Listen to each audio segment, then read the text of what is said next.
what? Take me out to Twitchy Dolphin Media presents Let's Get To. It's baseball from sea to shining sea by the team that brings you home. And now, your host, James Christopher. And welcome to Let's Get To. I am your host, James Christopher, and speaking of the team that brings you home, we were excited to be in the home of the king of rock and roll this episode, and we're even going to hear from the good folks at Graceland, where Elvis actually lived. Now, before we get to the Redbirds, sometimes, when I'm looking for a topic on the first pitch, the Lord, He simply giveth, He reaches down with a gift. And in this case, the Lord giveth the ugliest set of City Connect uniforms yet, those of the Texas Rangers. Now, if you've listened to this show, you're probably eye-rolling and saying, here it goes, another cheap shot at the Arlington Rangers. Well, yes, that's exactly what's about to happen. Now look, I wouldn't take these cheap shots if they didn't just make it so easy. The whole Rangers thing is actually pretty weird because I don't think of it as a true rivalry. I'm not sure the Astros actually have a true rival. I don't think a true rivalry can be built over a recent amount of time. Yankees, Red Sox, Cubs, Cardinals, Giants, Dodgers. Those to me are the real rivalries in the sport of baseball. And I think Houston and Arlington hating each other on principle and then having played for less than 2 decades or whatever doesn't really add up to a fierce rivalry. But I'm told we're supposed to hate each other. Here we go. Now, for me, the whole hatred of the Arlington Rangers that burns deep within my soul begins and ends with the team's response to Hurricane Harvey. For more on that, simply Google it. I've beaten that story to death. So go ahead, Google it. I'll wait. So anyway, City Connects. The concept of alternative looks is nothing new to this intrepid baseball personality. They are one of my favorite parts of minor league baseball. It's fun, and I was glad to see Nike and MLB develop something similar, if not still very much a corporate process. The issue with the Rangers City Connects is that they try to connect to several cities in the Metroplex and seem to fail at all levels. Fort Worth and Dallas are not the same city culturally at all. Dallas has a reputation of being plastic, vapid, and soulless, and I'm not just talking about Jerry Jones. But that's their rep, and it comes through on these uniforms. I don't actually know what they mean, despite all the explanations MLB has put out. For example, they explain that 421 is a special number in baseball and Dallas baseball history, but yet they haven't explained what that means. Show your work, Arlington. That's all I'm saying. And I should say, as we're recording this, my student staff is in here and they think it's funny I call them Arlington. Sorry, that's just what I'm going to do. But really, the whole thing was such a swing and a miss that it makes Joey Gallo look like Tony Gwynn.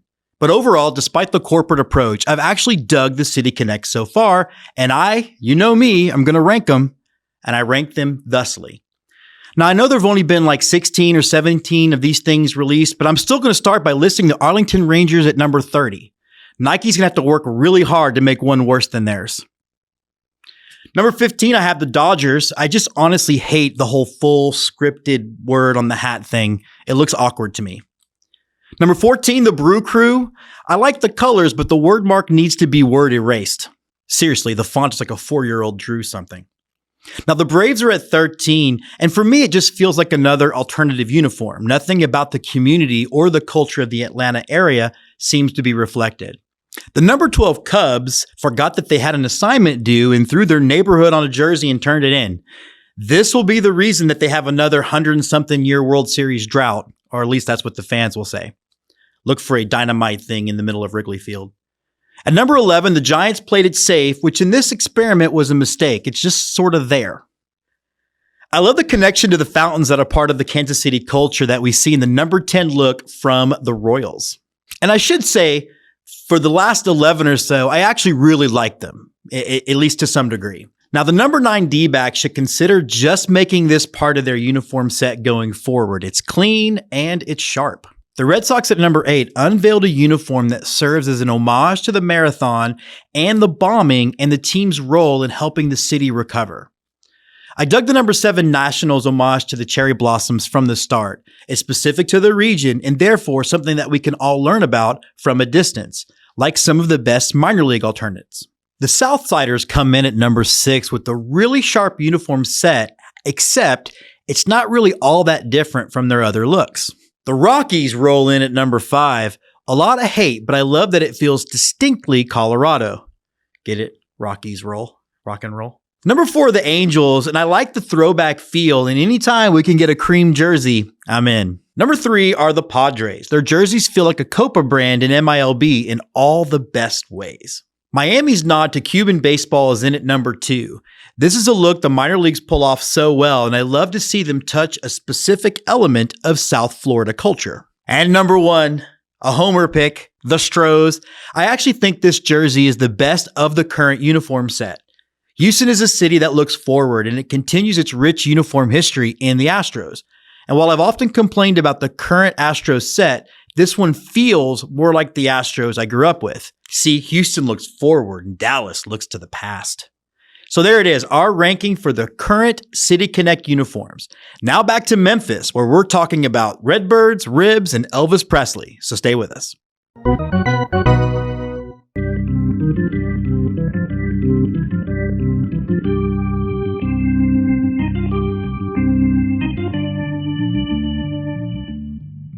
From the bleachers, the Let's Get To Game of the Week. And we are back here for our very first From the Bleachers segment of the 2023 baseball season. But of course, as usual, we're not coming to you from bleachers. We're actually coming to you from the berm at the Terminix Terrace at AutoZone Park, home of your Memphis Redbirds. We're having a great time at the ballpark. To find out how our night went, let's go back to Jim in the studio. And thanks, Jim. Jess and I were really pumped to get back on the road for the 2023 baseball season, and as become our custom, Easter is the first road trip and we always pick a drivable place so we can bring the dogs. This year it's off to Memphis. The bed in the back of the car was made for the dogs to get to sleep. The Godfather audiobook was loaded. Let's just say it was an offer we couldn't refuse. Now, a scant 10-hour drive later, we pulled into Memphis, and at first light, we went to check out the ballpark. Let's just say this. Ballparks, like everything else, are about location, location, location. And honestly, I'm pretty easy. Ballpark nestled in the mountains? I'm in. Set against a gorgeous desert sunset? Let's do this. In the green wilderness of the North Woods? Bring it on.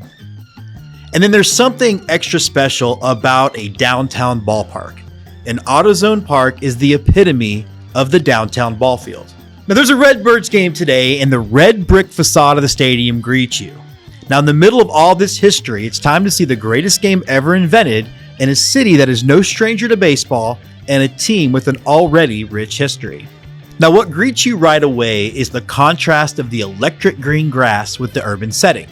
It's a bit of peace and nature in the middle of a vibrant city.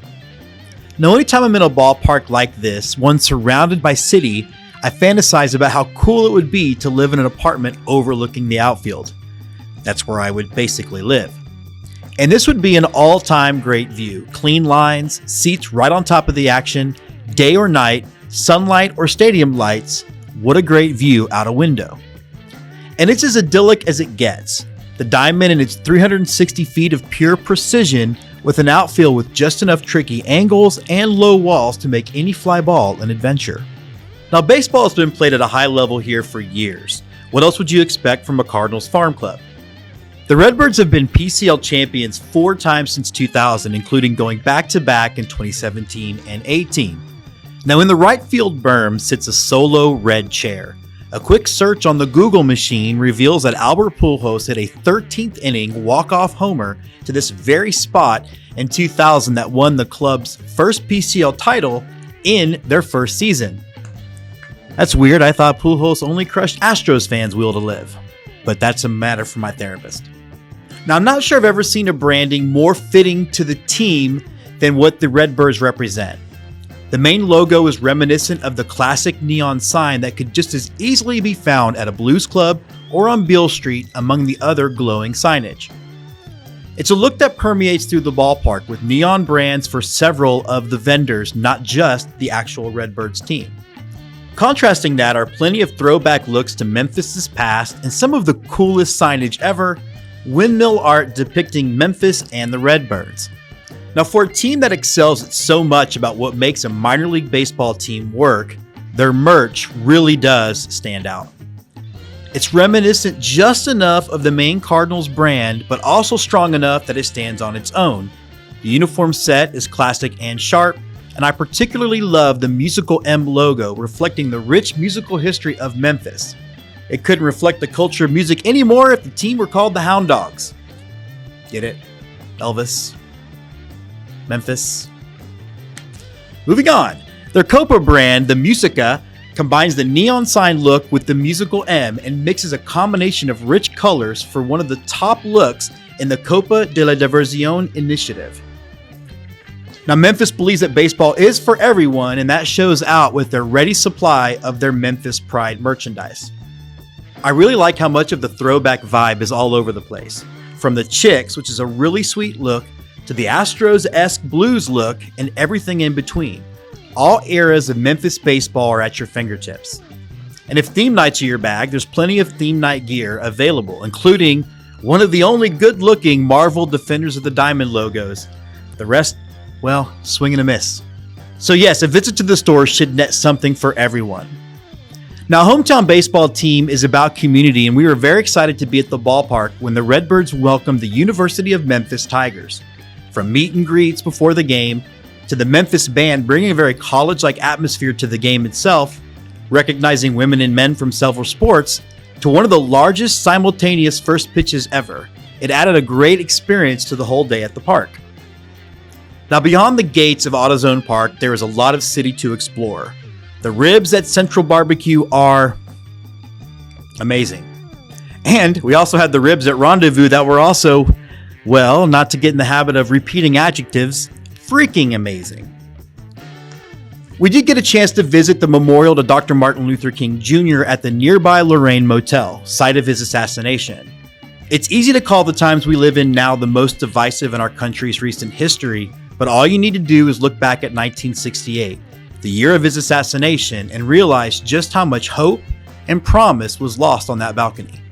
Now, the day ended seemingly as quickly as it started. The ballpark really pops at night, which is maybe my favorite time to watch baseball. Memphis is the home of the blues. It's the birthplace of rock and roll. It's also a haven for this greatest game that's ever been invented. Surrounded by buildings, the ballpark is nestled in a busy community that doesn't sleep. These walls provide the best thing that a baseball team can provide: solace, a break, a place to slow down and let go of all those things that might trouble you. The Redbirds are a team that is supported by their community and in turn helps that community survive. The hyperbole that I often fall into is the promise of making a return trip. I mean it at the time, but the fact is I can't go to every park twice, at least for the foreseeable future, but my trip to Memphis feels different. I guess I should say to the Redbirds in the city of Memphis that I just can't help falling in love with you.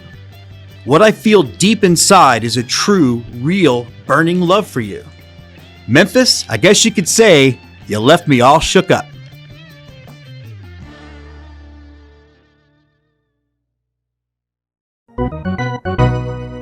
On the St. Louis team, we have who's on first, what's on second, I don't know's on third. That's what I want to find out. I want you to tell me the names of the fellas on the St. Louis team. I'm telling you, who's on first, what's on second, I don't know's on third. Do you know the fellas' names? Yes.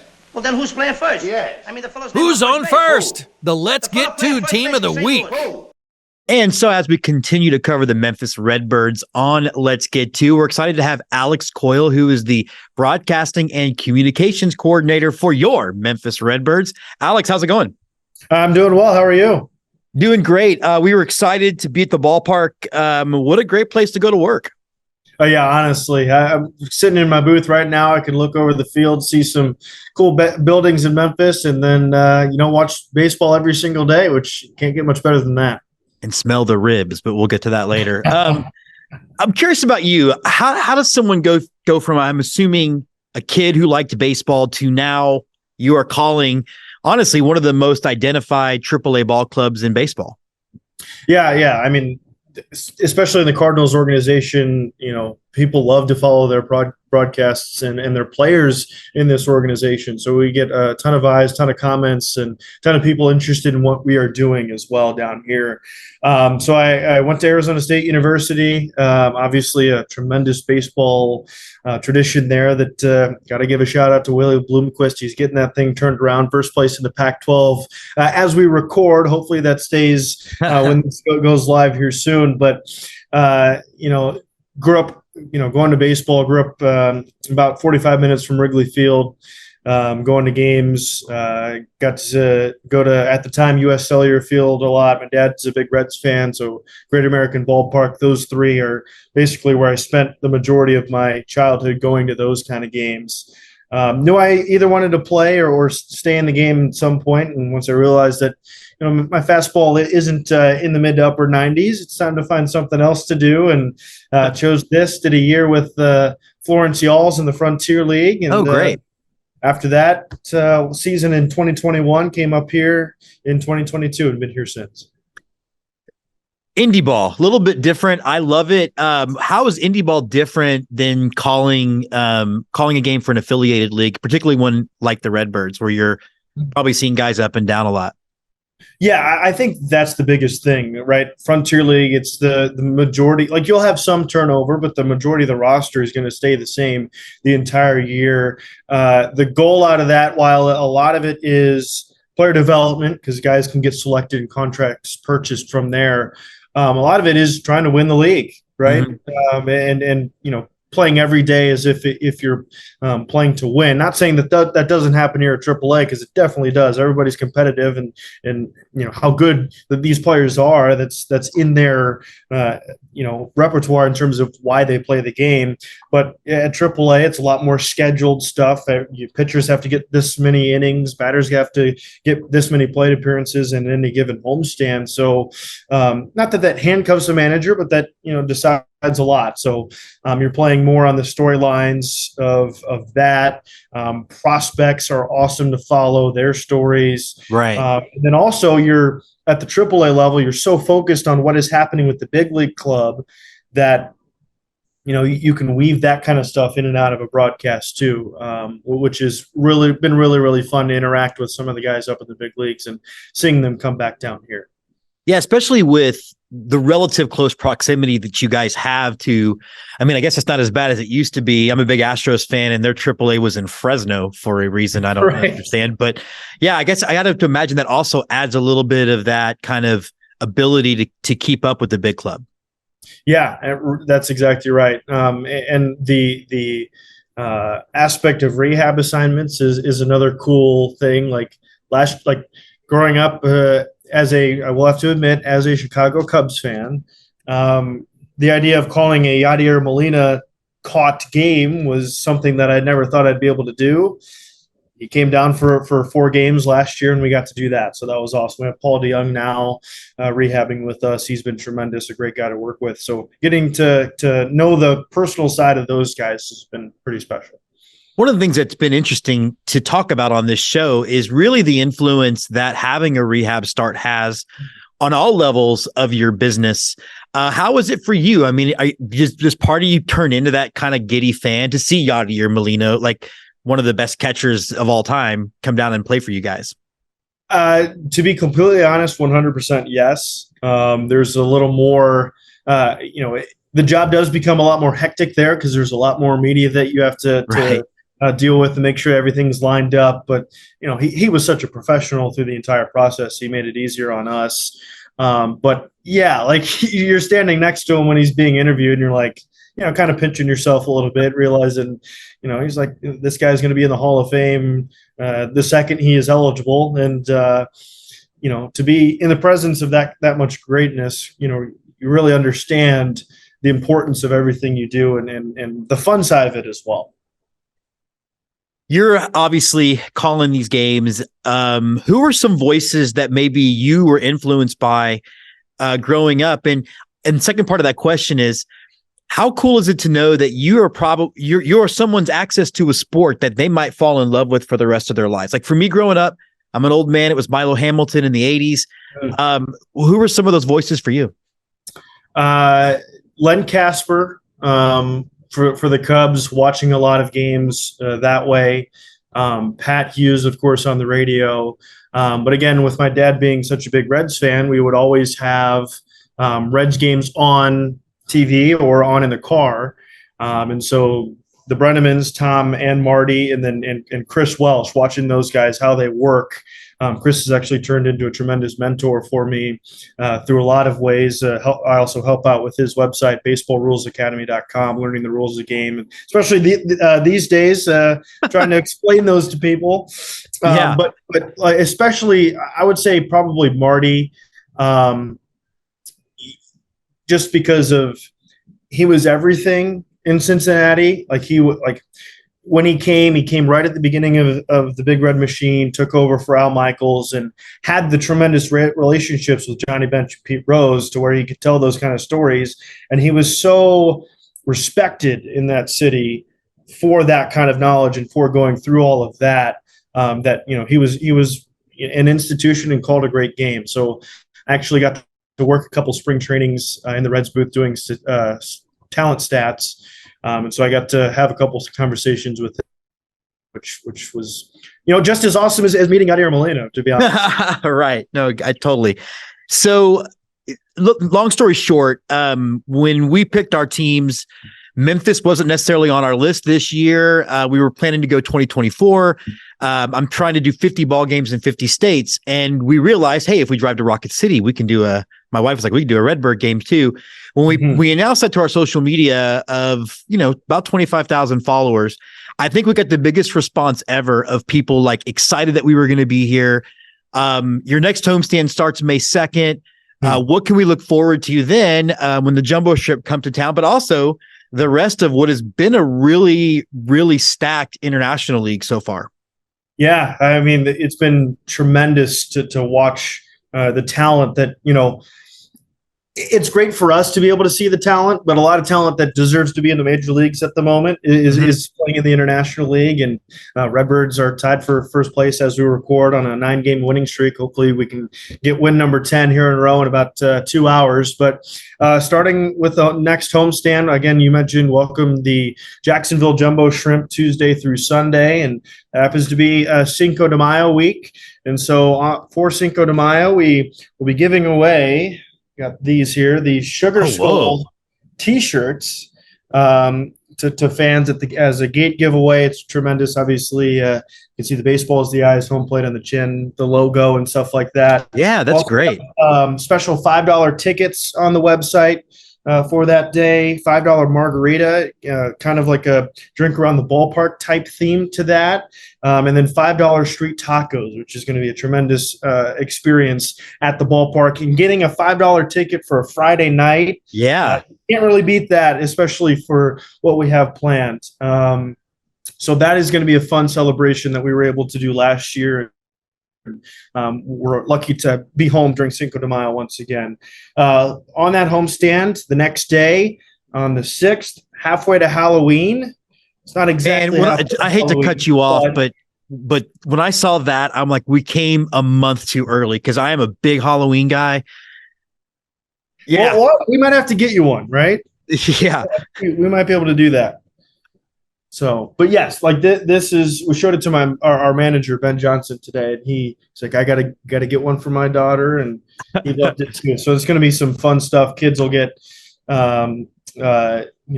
to experience everything there too. But again, halfway to Halloween, it's not exactly halfway to Halloween, but it's as close as we could get. It's a perfect day for it. On the 6th of May, we'll have trick or treat around the ballpark. Kids will get a Halloween pillowcase with the Memphis Redbirds logo on it to trick or treat around the ballpark and go to a bunch of different vendors. There will be a costume contest for all of them, and so it's going to be just tremendous to welcome all the kids and get them out here for a Saturday at AutoZone Park. So we're throwing our 5th birthday of our show, May 6th in Omaha. You think it'd be bad form if I skip it and come hang out with you guys on halfway to Halloween night? I don't know. We will welcome you to celebrate that here if you want to.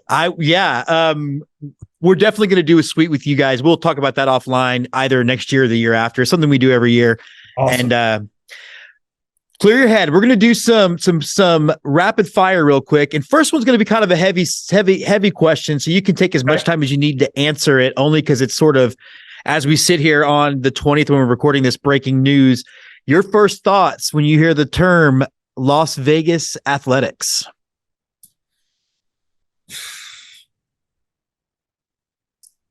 I love the Golden Knights. My uncle is a season ticket holder for the Golden Knights. It is a tremendous sports city that is continuing to grow, and with the legalization of sports betting, it becomes a lot less of a don't want to touch it city, which I think is great. It's a great city with fun fan base. But the history of baseball in Oakland is so important.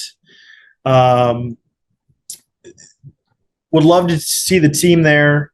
They've won so much. They have so many good memories there, not necessarily that they've had that recent success, but even some of the playoff runs that they've had recently. I think figuring out a stadium there would be absolutely amazing there. And, hopefully we can get the best of both worlds. A's stay in Oakland and maybe an expansion franchise to Las Vegas. I think nobody would complain about more baseball teams. No, you're right. But unfortunately, it's broken out. They have the A's are, I think, out of there, unfortunately. All right. What is your favorite part of the off season?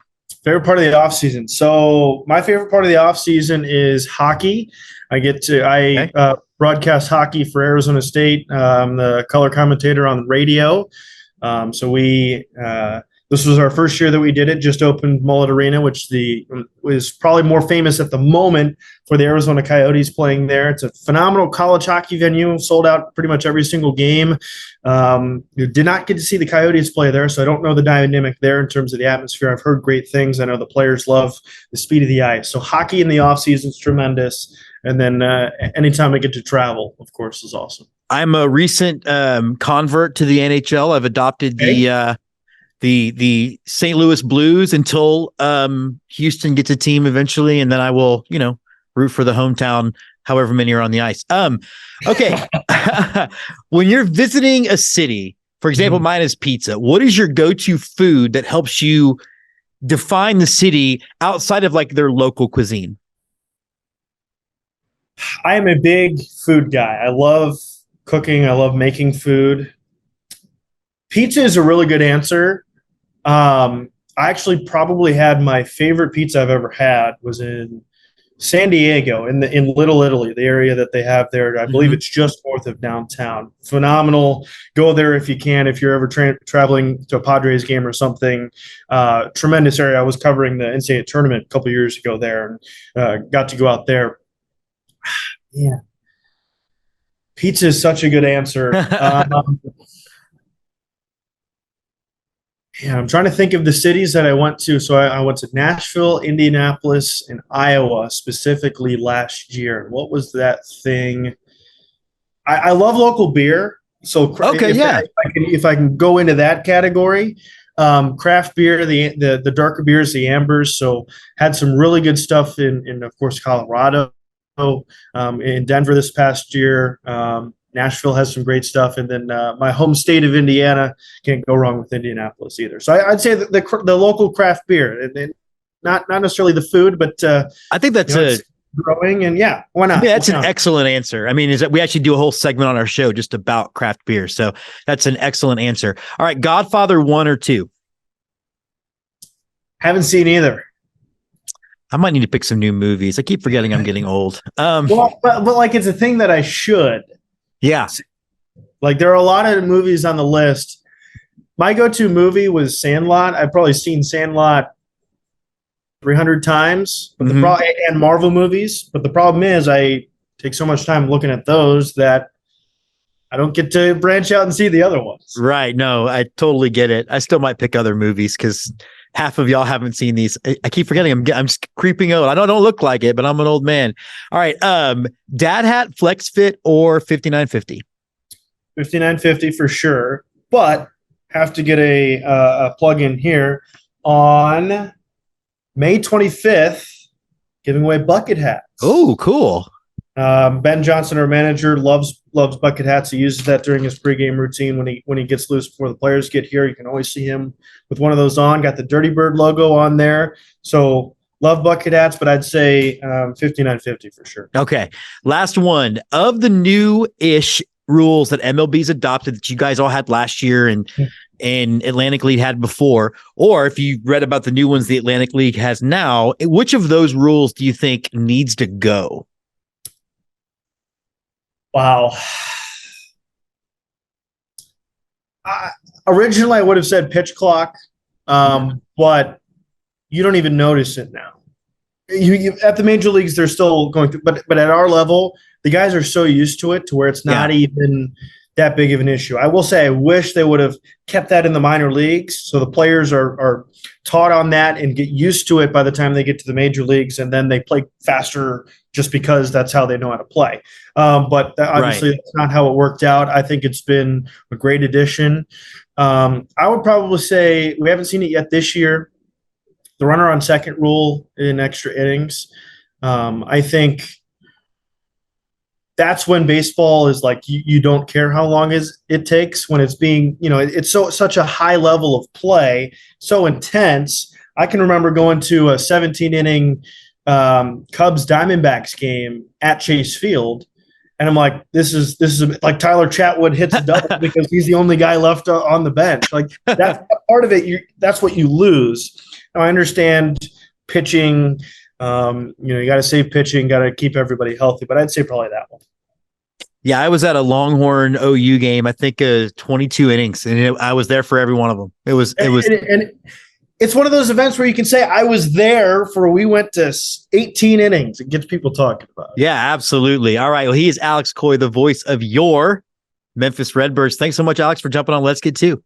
Yeah, thanks for having me. Appreciate it. Let's do it again.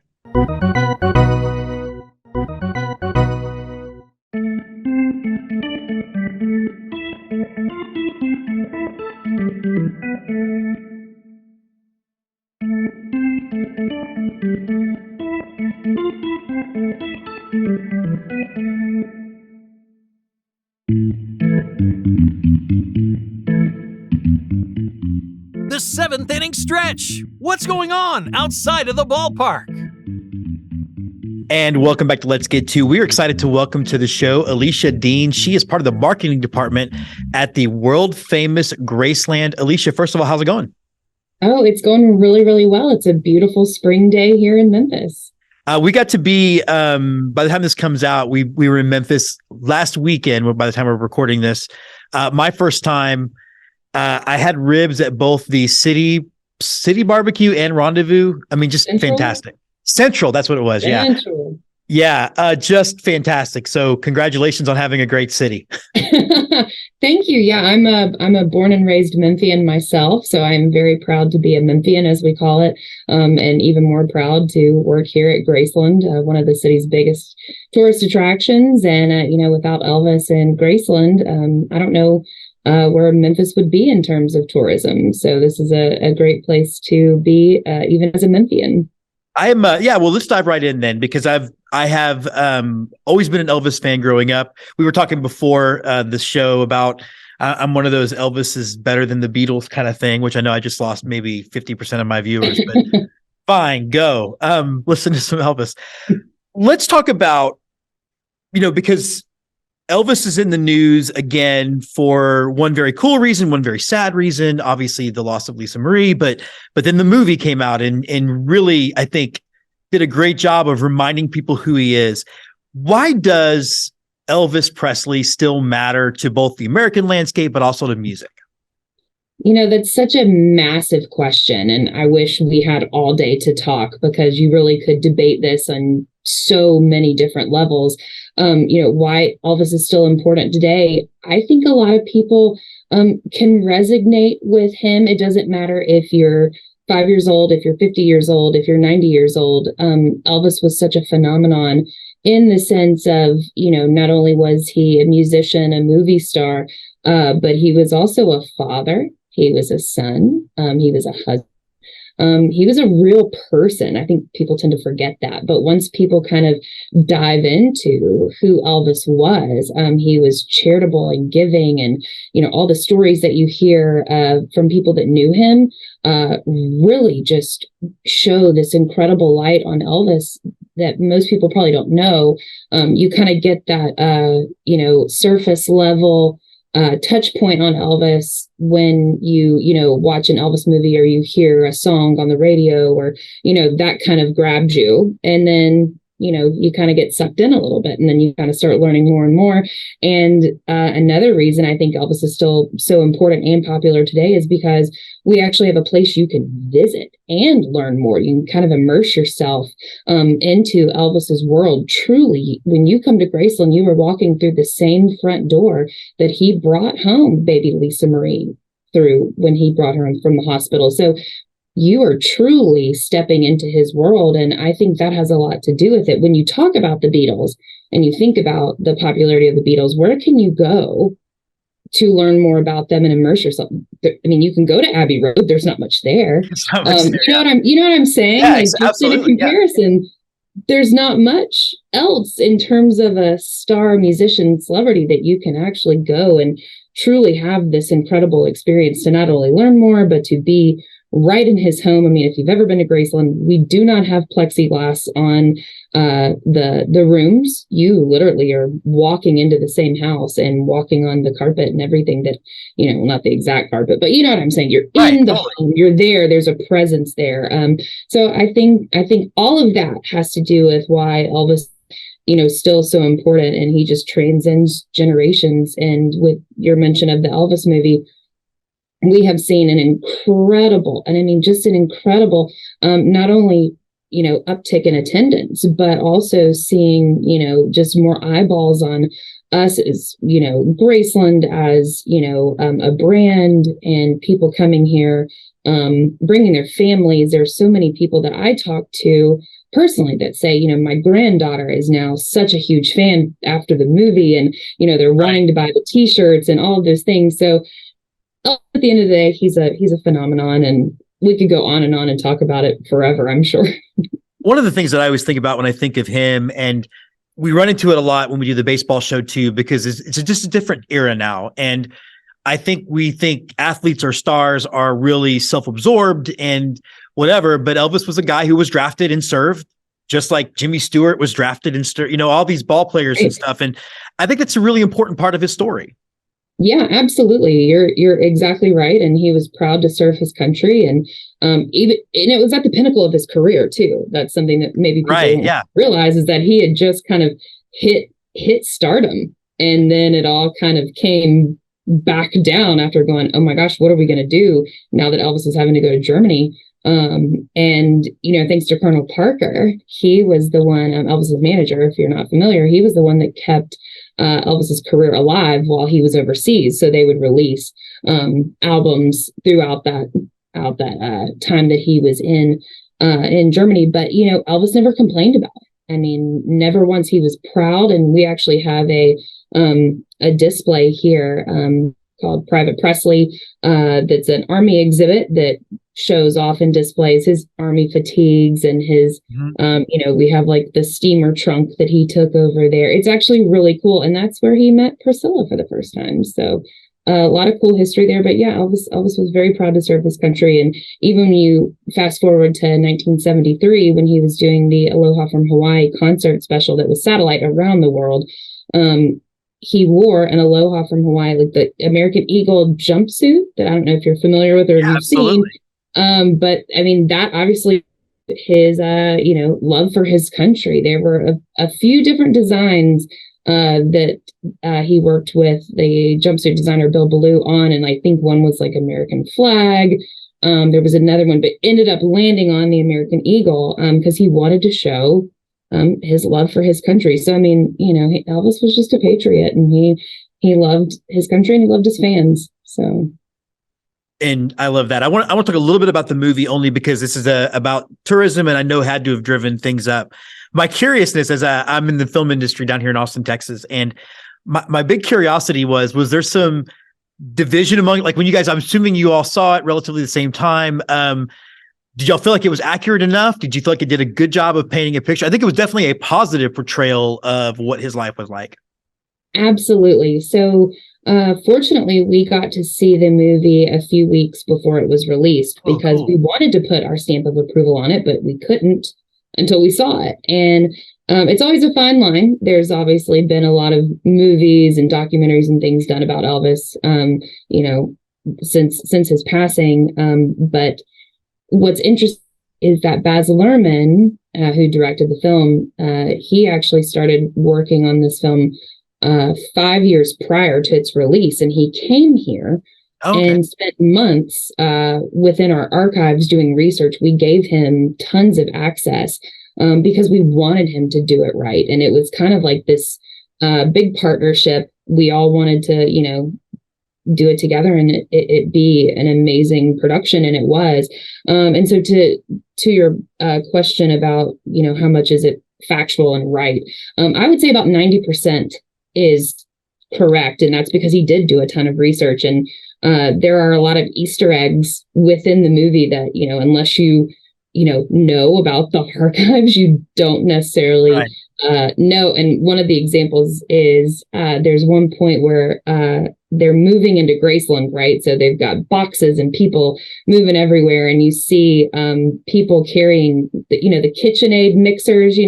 There's 2 KitchenAid mixers that are being carried through, and that there's 2 because Baz found 2 receipts for 2 KitchenAid mixers in our archive. So he did do his research, and I say 90% because the other 10% that isn't correct is because he would move things around in history based on how they played out, on screen visually and creatively. So, for example, the song King Creole, Elvis is singing and playing on the guitar inside Graceland before he goes into the army, but it's a movie and he did that after he got out. So it's things like that that, they're not wrong. They're just out of sequence a little bit. So yeah, but the movie has been absolutely fantastic for us and bringing new generations of Elvis fans, into our lives.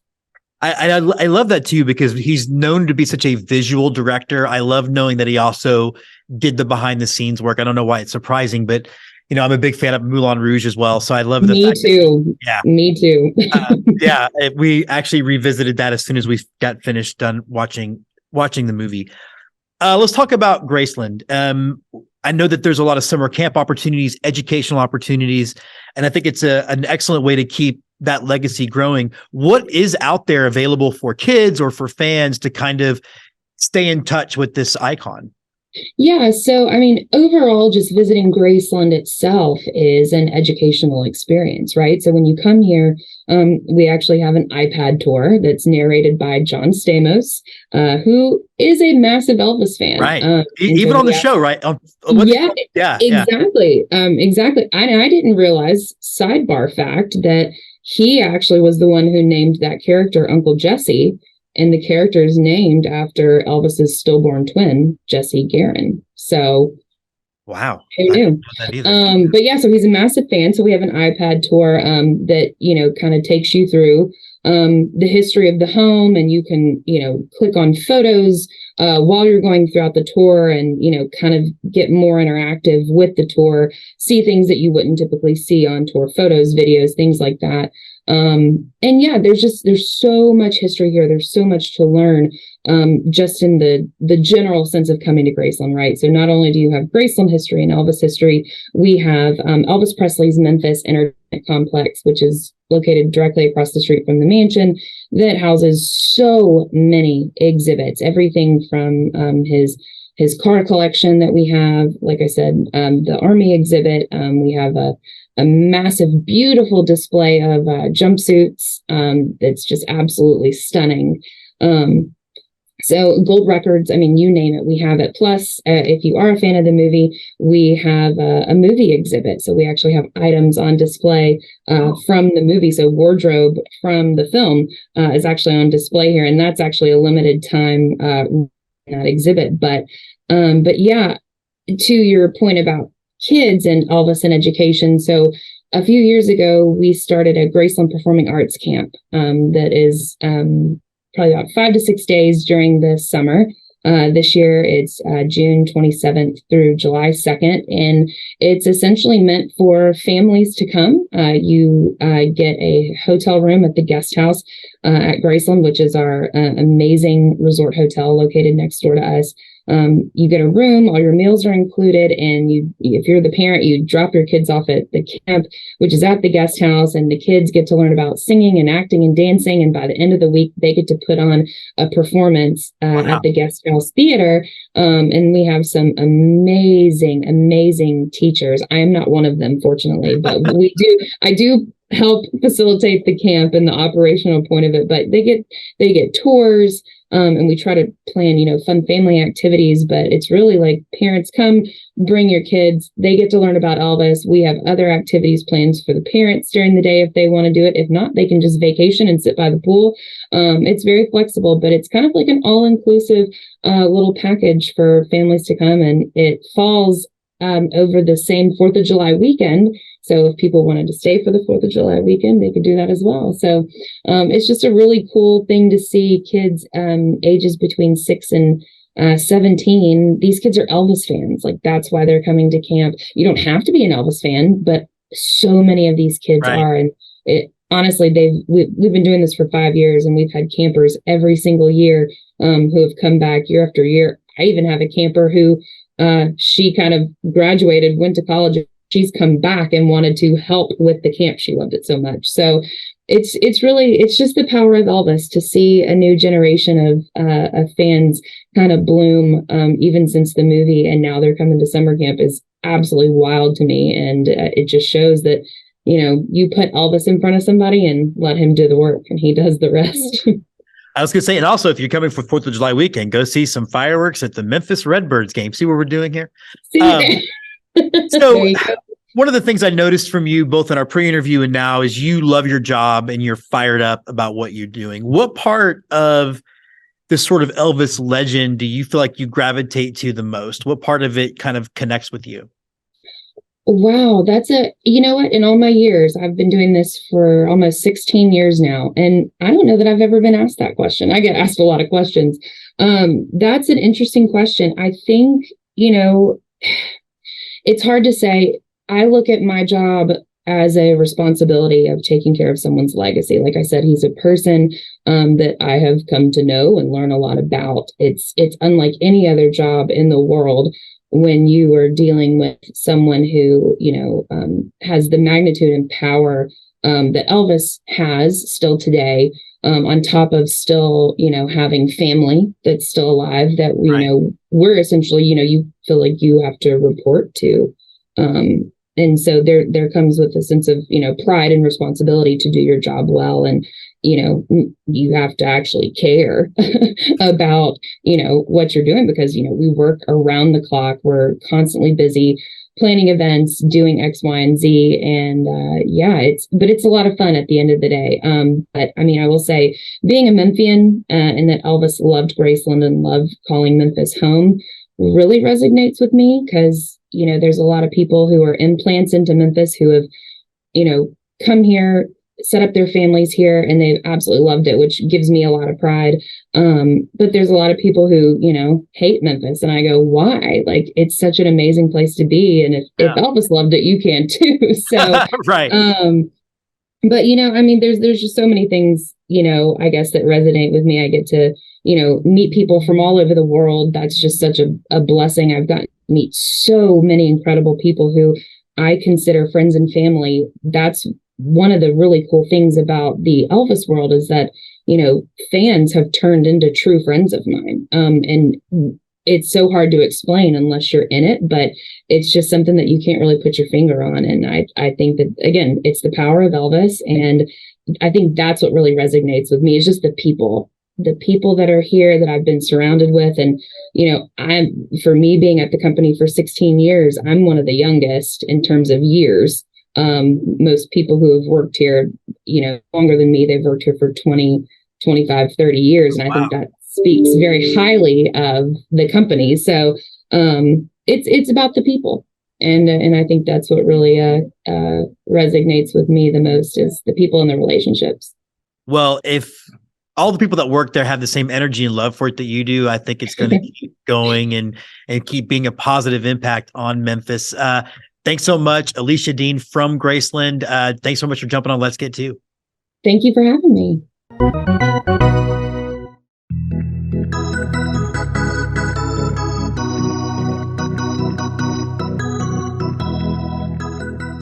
Ladies and gentlemen, please adjust your scorecards. We have a special guest in the lineup.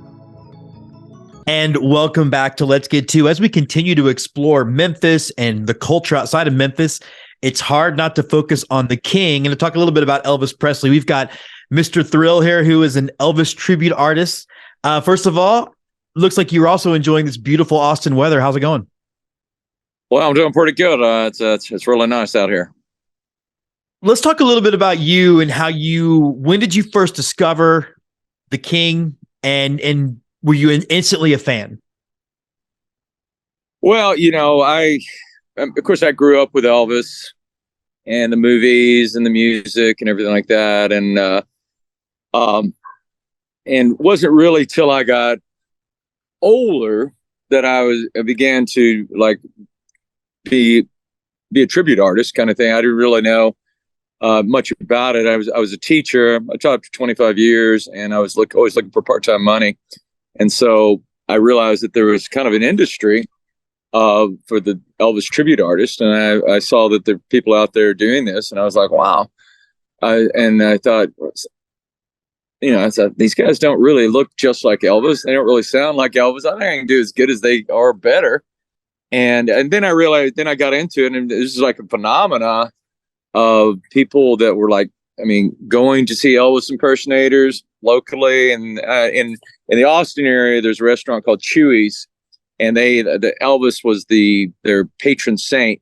And so they would have Elvis impersonators at every one of their restaurants.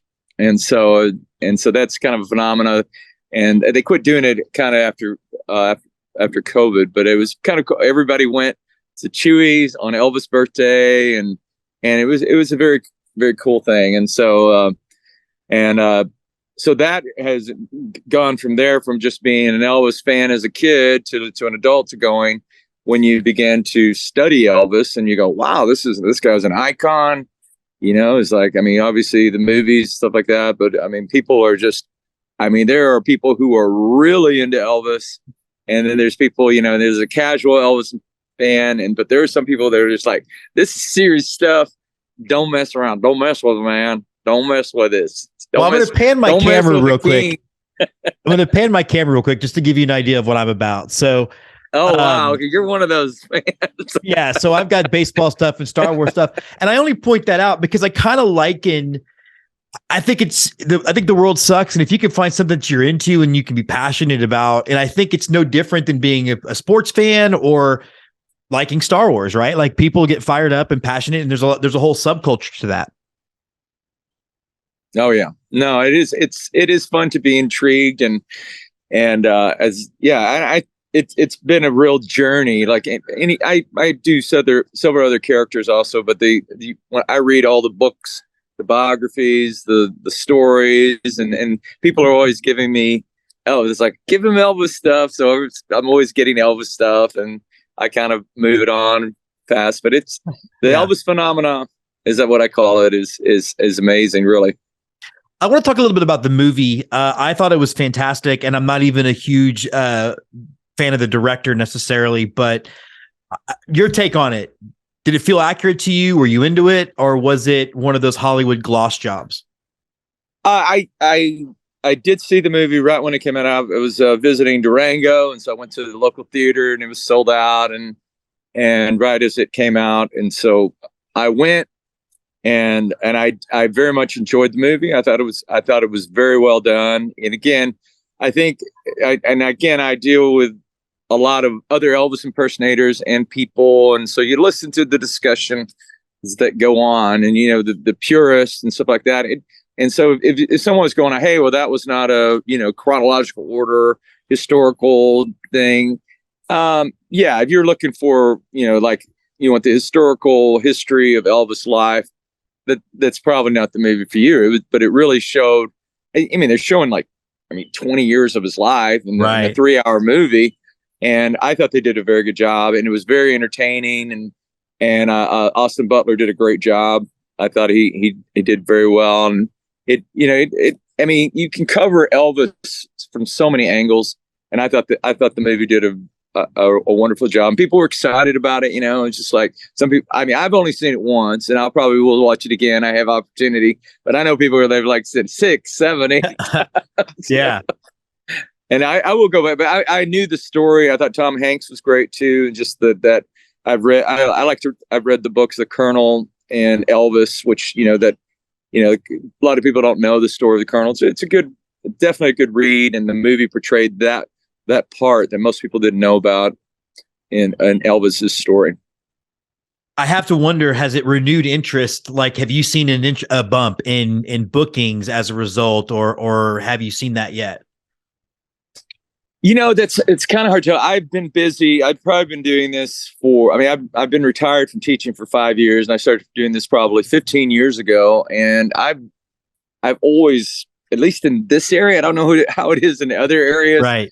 I mean, because, Austin area is say maybe 1 million to 2 million in a, 50-mile radius. And so I pretty much steady Elvis gigs. And then especially since I've retired, I'm 8 to 10 events a month. And then I play restaurants and clubs, and it's just people like to see Elvis, and it always, but I guess, I don't know if it's in renewed interest. I think I'm just getting steady gigs. People are just excited, and I think the Elvis phenomenon too, it's easy because people are going, hey, what do we do? Well, it's like, Elvis is recognizable. The costume, everybody knows, when they see an Elvis white jumpsuit, they're going, right. They know it is. And you see the sideburns. It's, he has so many things that are recognizable. I also do with someone like Neil Diamond. It's not as recognizable. People like him. Okay, well, yeah, I know Sweet Caroline, but I don't really know what Neil Diamond looks like or sounds like. Whereas Elvis, he's like from the South, and he's got he's just like a good old boy, and he's polite, and you like him, I also teach high school. I run a film department, and I've noticed my kids listening to Elvis between whatever classic rap, old rap they're listening to as well. I thought it was interesting that they are bringing it back. And do you see the passion for him continuing? Or like, is he just going to be part of our fabric like the Beatles are, and we're just going to keep talking about him? I definitely think he is an American icon. And yeah, it's like and there may be waves of, like you said, the Beatles and Elvis. They both compete for like how many #1 records and stuff like that. And I love them both. And I don't think it's going away, kind of thing. And that music it's just fun to party with. I also DJ, so you always you connect.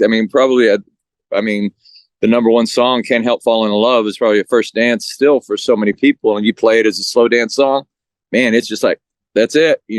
Grandma's going to get up, but people, and then it's covered by so many artists. And yeah, so I don't think he's going away. I think he's, and I always do an Elvis contest, kind of get people up, and people are, they're right into it. There's a lot of up and coming, as I am creating my own competition, but they need some younger Elvis. I'm getting up there.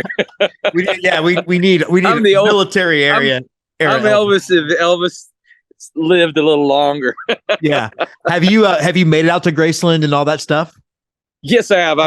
I have gone there twice. My wife is from Pennsylvania, and I always wanted to stop in Graceland. We drive to Pennsylvania. We drive. Hey, let's stop. She said, no, I want to see my mother.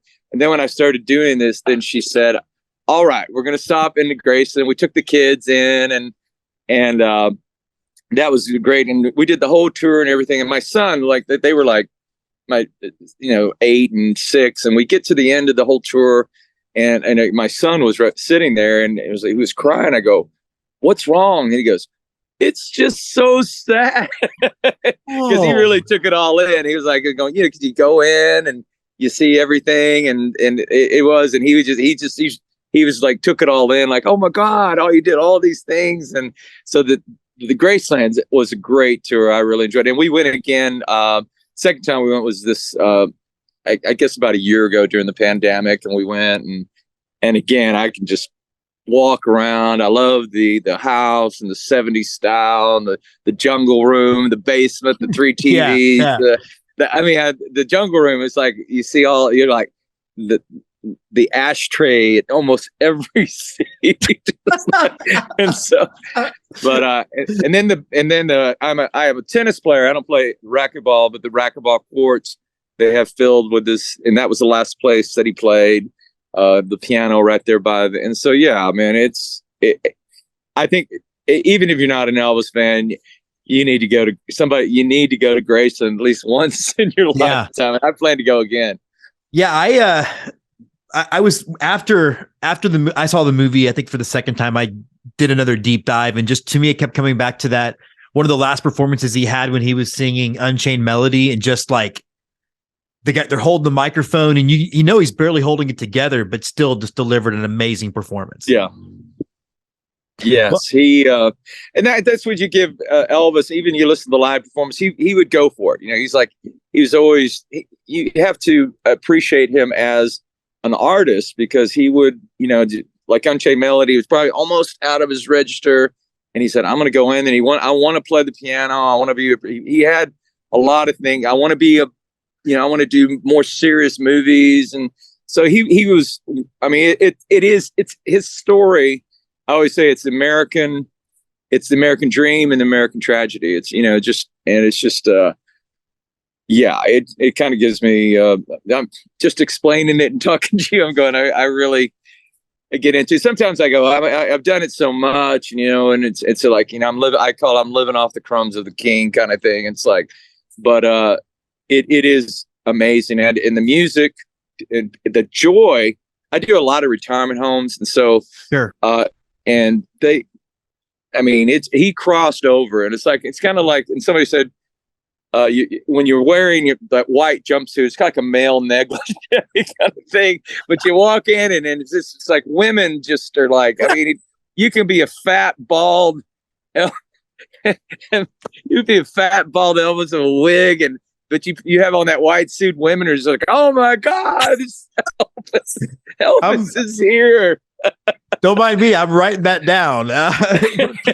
Give that I got that from one of his book, Elvis, What Happened Next. Actually, another book that some of the people don't like, but they did describe it like he's walking around in a male negligee. I absolutely love that. Well, as we wrap up, where can people see you next, and how can people get a hold of you if they want to book you? Yeah, well, I do travel, but I play mostly in the Austin area. You can go to Mr. Thrill. Just Google Mr. Thrill, Elvis, and you'll find me. My website's elvistributeaustin.com. And yeah, I play at local restaurants. Mesa Rosa, I'm playing Saturday, and then people just keep booking parties, and there's no end to till I can't do it anymore. And I'm telling you, Elvis, there's a shortage of Elvis impersonators in the Austin area, but don't let anybody know. We definitely won't. I just want to say thank you so much for jumping on Let's Get To You. This has been an absolute privilege. Well, thank you. Thank you very much. I appreciate that very much.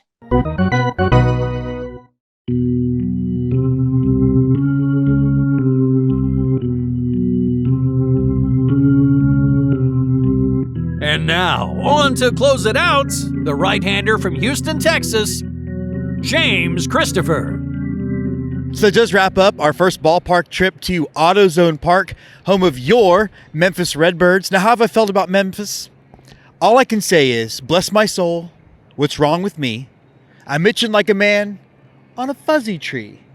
My friends are saying that I'm wild as a bug. I'm in love. I'm all shook up. I wrote that, by the way. So, yeah, no, we had a great time out at the ballpark. This has to be on your ballpark trip bucket list.